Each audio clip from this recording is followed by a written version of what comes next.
getting into the story of Moses. Now, how he got picked up by the Pharaoh's daughter, who was a princess and raised in the royal household. And then how when Moses killed some Egyptians that were abusing his Israelite brethren, relatives, in the forced slavery, his word about getting found out. Because he killed that Egyptian, hit him in the sand, went out the next day, saw two Hebrew men fighting, and it's like, why are y'all fighting, basically? Why are you hitting your brother, your friend? And the man turns around and goes, who made you judge over us? Do you intend to kill us as you did the Egyptians? Then Moses was afraid, because obviously people knew what he did. Word had gotten out. So when Pharaoh heard about everything, he tried to kill Moses, and Moses fled from Pharaoh's presence and took refuge in the land of Midian. I'm going to drop down. I'm in my Amplified. It always has great notes. The name Moses is a wonderful choice. It means drawing out in Hebrew, but in Egyptian, a similar word means man of royalty. The syllable Mos in names like Thutmose. This pharaoh is likely to be identified as Thutmose III, 1483 to 1450 BC. Midian is a significant place. After Sarah died, Abraham took Keturah, his concubine, from Genesis 22:24, as a secondary wife. Midian was the fourth of 6 sons born to Keturah. Abraham gave gifts to Isaac's half-brothers and sent them eastward so they wouldn't have any claim on Isaac's position as Abraham's only heir and the son of promise. So he went off to Midian. Now the priest of Midian had 7 daughters. They came to draw water from the well where Moses was taking a break, and they were filling their troughs for their father's flock. But the shepherds came and drove them away because they wanted to, and this is our spot. We're going to water our. So this must have been a daily thing to fight over this water, but not really get into serious fights. So Moses stood up and helped them water their flock, but the shepherds couldn't bully them. When they came to Reuel, Jethro, their father, he said, "How is it that you've come back so early today? Usually this takes you a while." And they said, "An Egyptian saved us from the shepherds. He even drew water from the well for us and watered the flock." Then he said to his daughters, "Where's he at? Why have you left him? Why didn't you ask this man to stay for supper?" That's what would have said here in the South.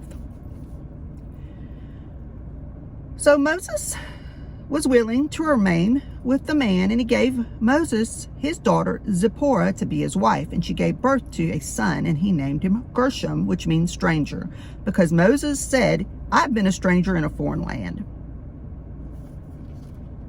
I'm going to drop down to some footnotes here. Reuel, when I said Reuel, Jethro, Reuel's other name was Jethro, which meant excellency. It may have been a title indicating his rank in the tribe. So in other translations of the Bible I've seen where the first sentence they called him Reuel, and the second sentence they called him Jethro, and it was confusing. And I was like, well, is Reuel the camp they live at or the little village or what? But no, it's actually both his names. Now, after about 40 years, 40 is a significant number. 40 is sometimes called the wilderness number. 40 years, later on in Exodus, they're going to spend 40 years with Moses wandering around until they get to the promised land. Jesus fasted for 40 days. 40, wilderness number. So 40 is kind of like, I'll give you another example. Me, I spent 40 years wandering, or not necessarily running from God, but thinking I knew how to be like God. Not in the front of my mind, hey, I'm like God, but just trying to make things work in my life by my own reasoning and not trusting God.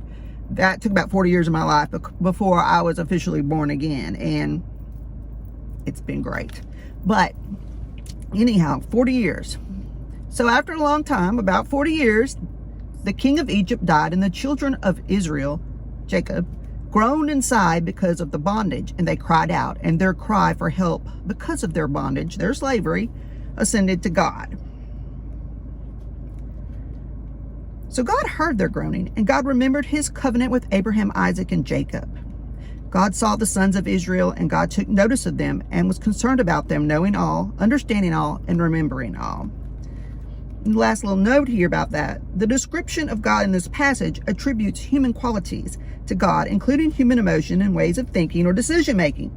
It is meant to relate a human point of view, for us to get a grasp on it, without concern for a strict theological accounting of God's nature. In reality, though, God is present everywhere and is always aware of everything that has happened and will happen. He knows the end from the beginning, and people that have trouble believing, or non-believers or arguers were like, well, if he knows that, then why let this happen?